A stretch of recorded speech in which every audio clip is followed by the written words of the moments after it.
Good afternoon students, welcome to the class. आज का हमारा टॉपिक है what is Magnus effect. Magnus effect क्या है आज समझेंगे इसके बारे में। तो चलिए स्टार्ट करते हैं। सबसे पहले एक एग्जांपल से हम स्टार्ट करते हैं। ये आपके सामने एक लड़की है जिसके हाथ में ओवल शेप्ड की ये फेंकती है बॉल को। आप देखिए बॉल के मोशन को देखिए, स्पिन हो रहा है और आगे की तरफ जा रहा है और एक हल्की सी डिफ्लेक्शन भी हमें देखने को मिली। अब इस लेडी ने इसे कैच कर लिया है। अब ये बॉल को दोबारा फेंक रही है। इसमें स्पिन हमें बहुत कम देखने को मिला और जो डिफ्लेक्शन है वो नोटिसेबल नहीं है। अभी लड़की दोबारा फेंक रही है बॉल को, देखिए स्पिन है और ये एक डिफ्लेक्शन भी हमें हाई पॉइंट पे देखने को मिला। तो एक चीज जो हमें पता लगी कि जब बॉल को हम फेंक रहे हैं उसमें स्पिन हो रहा है तो एक तरह से हमें डिफ्लेक्शन देखने को मिल रही है। आगे बढ़ते हैं, एक एग्जाम्पल और देखते हैं, डिस्क का एग्जाम्पल, जिसमें लेडी दूसरे को डिस्क फेंक रही है और एक डिस्क में थोड़ी सी डिफ्लेक्शन हमें देखने को मिली। अभी देखिए दोबारा फेंकेंगी, इसको नोटिस कीजिएगा। ये इन्होंने डिस्क को फेंका और ये आप देखेंगे फेंका उन्होंने दूसरी तरफ, लेकिन डिफ्लेक्ट होके और वो जो दूसरा प्लेयर खड़ा है उसके पास चली गई। तो जो डिस्क है एक तरह से सिलेंडर का शेप, वो भी स्पिन हो रही है और एयर में स्पिन हो रही है और एक डिफ्लेक्शन हमें देखने को मिली। एक एग्जांपल और देख लेते हैं। बाउलिंग का गेम होता है जिसमें स्फेरिकल शेप की बॉल होती है जो कि हम फेंकते हैं और सामने उनको गिराते हैं। अगर आप ध्यान से देखें, इसको दोबारा हम देखें तो आप देखेंगे ये हेड में जाके ये डिफ्लेक्ट हो गई। तो इसमें भी एक स्फेरिकल बॉल है, एयर में आगे की तरफ मूव कर रही है, स्पिन हो रही है और इसमें डिफ्लेक्शन हमें देखने को मिली।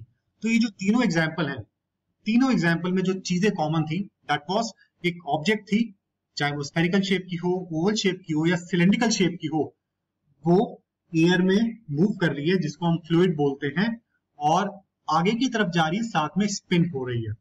जब ये स्पिन हो रही है, आगे की तरफ जा रही है, एयर में मूव कर रही है, तो उसकी डिफ्लेक्शन हमें उसकी ट्रेजेक्टरी में एक डिफ्लेक्शन देखने को मिली। यही मैग्नस इफेक्ट बोलता है कि कोई ऑब्जेक्ट, बॉल या डिस्क या ओवल शेप की कोई ऑब्जेक्ट जब फ्लूइड में मूव करती है, स्पिन करती है, तो वो एक्सपीरियंस करती है एक डिफ्लेक्शन को। ये जो स्पिनिंग बॉल है या जो स्पिनिंग डिस्क है, ओवल शेप की कोई भी बॉल है, वो अपने साथ कुछ एयर ट्रैक करती हुई ले जाती है। उसके एक साइड पे एयर स्पीड कम हो जाती है और दूसरी साइड पर एयर की जो स्पीड है वो बढ़ जाती है और ये difference in air speed, difference in velocity creates pressure difference और ये प्रेशर डिफरेंस ही डिवेट कर देता है बॉल को towards the lower pressure side. Pressure difference deviate कर देता है, उसकी ट्रेजेक्टरी को चेंज कर देता है towards the lower pressure side. And this effect was discovered by German physicist H.G. Magnus in the year 1853। उनके नाम के बेस पे इसको बोला गया द मैग्नस इफेक्ट। अब इसको और डिटेल में समझते हैं कि इस तरीके से डिफ्लेक्शन होती कैसे है। सबसे पहले ball is moving ahead but no spinning. Ball आगे की तरफ जा रही है पर वो स्पिन नहीं हो रही फ्लूइड में, एयर में। तो उसमें क्या होगा, जो एयर दोनों तरफ की जो एयर की जो लेयर्स है उसमें हमें वेलोसिटी में चेंज देखने को नहीं मिलेगा। जितनी ये डायरेक्शन शो कर रहा है एयर की वेलोसिटी इस तरफ और ये एरो शो कर रहा है एयर की वेलोसिटी को, और बॉल की को ये बीच वाला एरो शो कर रहा है कि बॉल इस डायरेक्शन में जा रही है। जब बॉल स्पिन नहीं हो रही, सिर्फ आगे की तरफ जा रही है एयर में, तो जो एयर की जो ऊपर की जो स्पीड है बॉल के ऊपर और जो बॉल के नीचे की जो स्पीड है उसमें चेंज नहीं आएगा। और जब वेलोसिटी में चेंज नहीं आया तो प्रेशर डिफरेंस क्रिएट नहीं होगा, प्रेशर में डिफरेंस नहीं आएगा और प्रेशर में डिफरेंस नहीं आएगा तो डिफ्लेक्शन हमें देखने को नहीं मिलेगी। तो स्पिनिंग बहुत इंपॉर्टेंट है अगर ये हमें मैग्नस इफेक्ट को ऑब्जर्व करना है। अब आगे समझते हैं कि जब स्पिनिंग होती है तो किस तरीके से मैग्नस इफेक्ट देखने को मिलता है। Ball is moving ahead and spinning. अब सबसे पहले हम क्या करेंगे, स्टेप 1 जो एयर की जो लेयर्स हैं उसको ऑब्जर्व करते हैं। ये बॉल क्लॉकवाइज रोटेट कर रही है अपनी एक्सिस में और आगे की तरफ बढ़ती जा रही है और जो कि विंड वेलोसिटी है, ये जो विंड की जो स्पीड है वो राइट हैंड साइड है, लेफ्ट से राइट की तरफ जा रही है। बॉल भी लेफ्ट से राइट की तरफ जा रही है और साथ में स्पिन भी कर रही है क्लॉकवाइज। अब उस केस में क्या होगा, आप देखिए जो ऊपर वाला हिस्सा है, बॉल के ऊपर वाली जो एयर है उसकी डायरेक्शन राइट हैंड साइड है, लेफ्ट टू राइट, और रोटेशन भी एक तरफ से हम देखेंगे तो वो राइट हैंड साइड रोटेट हो रहा है इस तरफ। तो दोनों तरीके से बॉल की जो रोटेशन है और विंड की जो स्पीड है एक सेम डायरेक्शन की तरफ पॉइंट कर रही है और उसका इफेक्ट क्या होगा, ये जो बॉल की रोटेशन है और विंड की जो स्पीड है वो एड अप हो जाएंगे, और उसके वजह से जो ऊपर की जो इफेक्टिव विंड वेलोसिटी है वो ज्यादा हो जाएगी। जबकि नीचे की तरफ हम देखें, बॉल का जो रोटेशन है, जो कंपोनेंट है, वो ऑपोजिट डायरेक्शन में है विंड की स्पीड के, तो उससे क्या होगा, जो नेट विंड वेलोसिटी होगी वो कम हो जाएगी, बिकॉज बॉल की जो रोटेशन का जो कंपोनेंट है वो विंड की वेलोसिटी को अपोज कर रहा है। देखिए ऑपोजिट डायरेक्शन में बॉल की रोटेशन लेफ्ट हैंड साइड की तरफ हो रही है, और ये जो कंपोनेंट है नीचे वाला, और विंड राइट हैंड साइड की तरफ जा रही है, तो इसका नेट इफेक्ट क्या होगा, विंड वेलोसिटी कम हो जाएगी।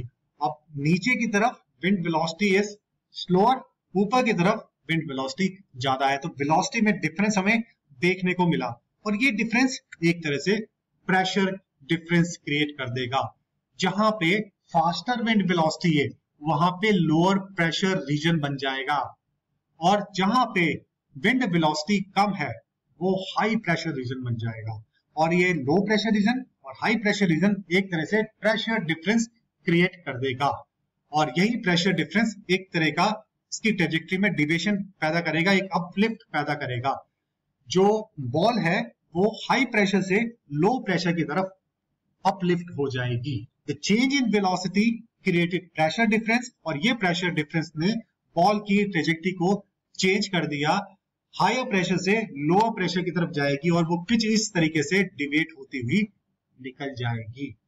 तो ये एक एक्सप्लेनेशन है मैग्नस इफेक्ट की, कि मैग्नस इफेक्ट किस तरीके से वेलोसिटी में डिफरेंस पैदा करता है, और वो डिफरेंस वेलोसिटी का प्रेशर डिफरेंस में बदल जाता है, और ये प्रेशर डिफरेंस बॉल की ट्रेजेक्टरी को चेंज कर देता है, एक तरफ डिवेट कर देता है टुवर्ड्स लोअर प्रेशर साइड, और बॉल एक डिवेट होती हुई टुवर्ड्स लोअर प्रेशर साइड की तरफ बढ़ती चली जाती है।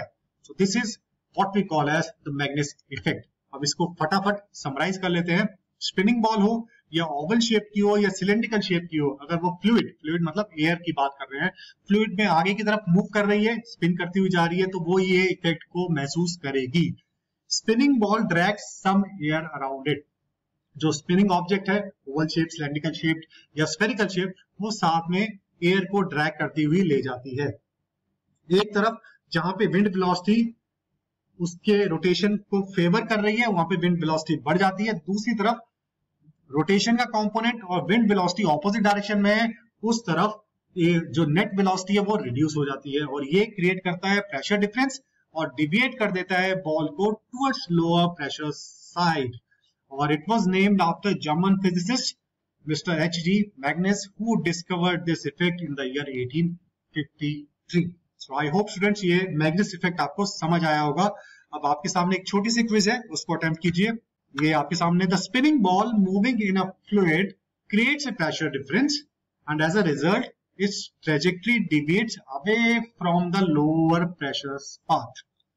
ये आपको बताना है ये स्टेटमेंट ट्रू है या फॉल्स है। स्पिनिंग बॉल है, फ्लूइड में मूव कर रही है और एक प्रेशर डिफरेंस क्रिएट करती है, सब कुछ ठीक है, और इसकी वजह से इसका जो ट्रेजेक्टरी है it deviates away from the low pressure path. ये आपको बताना है कि ये स्टेटमेंट ठीक है या गलत है, and your time starts now. And the answer is, इसका आंसर है फॉल्स, बिकॉज पहला जो स्टेटमेंट है the spinning ball moving in A fluid creates a pressure difference, ये स्टेटमेंट तो ठीक है। As a result, its trajectory deviates away from the low pressure path. उसकी जो ट्रेजेक्टरी है away from the low pressure path नहीं होती, towards the low pressure path होती है। इसकी वजह से ही ये पूरी स्टेटमेंट फॉल्स हो गई। So I hope ये वीडियो आपको समझ आया होगा, इंटरेस्टिंग लगा होगा। अगर आपको इंटरेस्टिंग लगा है तो अपने दोस्तों के साथ शेयर कीजिए। मैं आपको दोबारा मिलूंगा किसी और इंटरेस्टिंग वीडियो के साथ। Till then, thank you very much and have a nice day.